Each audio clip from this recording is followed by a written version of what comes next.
Ulysses S. Grant, our 18th president, was a great general. And he had a way with horses. At just 5 years old, Grant could stand on the back of a trotting horse, and he was training them Sit. by the time he was 9. Good boy. But not everything came so easily to Grant.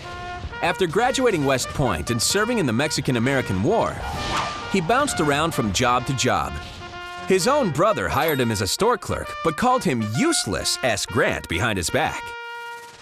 But Grant's little quibbles with his brother were nothing compared to the Civil War, which pitted brother against brother in bloody battles across the land. The Civil War finally led Grant to his true calling, and he became General Ulysses S. Grant. But Grant didn't start out as a happy soldier. A military life had no charms for me, and I had not the faintest idea of staying in the Army. His boss begged to differ. I can't spare this man. He fights.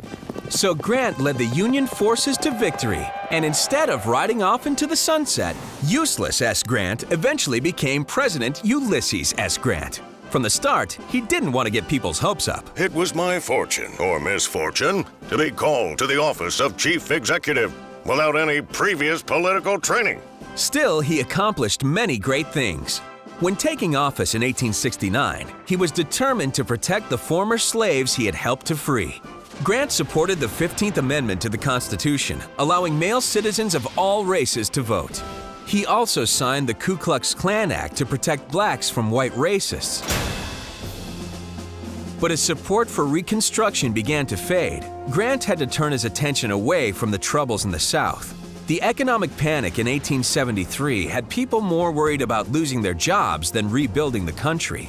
And then came the scandals. Grant knew a good horse, but couldn't spot a crooked politician.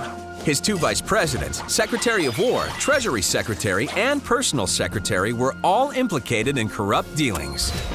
In his farewell address, Grant apologized and said that his failures had been merely errors of judgment. He then retired to write his memoirs, smoke cigars, and lose all of his money in a financial scam. Ulysses S. Grant wasn't always a success, but during a time of great national strife, he managed to rise up and ride pretty high in the saddle.